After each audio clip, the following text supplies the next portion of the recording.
ఇలా red dominate చేసిన ఫుటేజ్ని colour bars and parade scope use చేసి ఎలా బ్యాలెన్స్ చేయాలో చూద్దాం రండి. ఫస్ట్ ఫుటేజ్ అయితే టైమ్లైన్ మీద ఇంపోర్ట్ చేయండి. ఇంపోర్ట్ చేసిన తర్వాత కలర్ పేజ్లోకి రండి. కలర్ పేజ్లోకి వచ్చి ప్రైమరీస్లో కలర్ బార్స్ అని ఉంటుంది, దాని మీద క్లిక్ చేయండి. స్కోప్స్లో వచ్చేసి ప్యారెట్ పెట్టుకోండి. ప్యారెట్ స్కోప్లో 1023 అంటే ప్యూర్ వైట్స్, 0 అంటే ప్యూర్ బ్లాక్స్. ప్యారెట్స్ ఏం రిప్రజెంట్ చేస్తుంది అంటే రెడ్, గ్రీన్, బ్లూ ఛానల్స్ని రిప్రజెంట్ చేస్తుంది. మన ఫుటేజ్లో ఏ కలర్స్ డామినేటింగ్ ఉన్నాయో మనం ప్యారెట్స్ చూసి ఈజీగా తెలుసుకోవచ్చు. మనం ఫుటేజ్ చూడకుండా ఈజీగా స్కోప్లోనే తెలుస్తుంది మనకి రెడ్ ఓవర్ అయిందని. సో రెడ్ని బ్యాలెన్స్ చేయాలంటే గ్రీన్, బ్లూ, రెడ్ 3 సమానంగా ఉండాలి. సో మనం ఇప్పుడు రెడ్ని బ్యాలెన్స్ చేద్దాం రండి. కలర్ బార్స్లో గెయిన్ అని ఉంటుంది, గెయిన్లో రెడ్ బ్యాలెన్స్ చేయండి.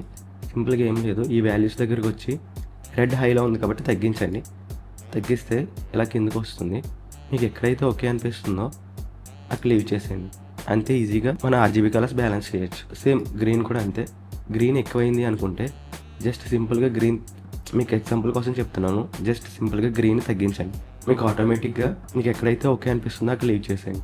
కలర్ అయితే బ్యాలెన్స్ అవుతుంది. ఇలా మనం ప్యారెట్ స్కోప్ యూస్ చేసి కలర్ బార్స్తో మనం కలర్ని బ్యాలెన్స్ చేయొచ్చు.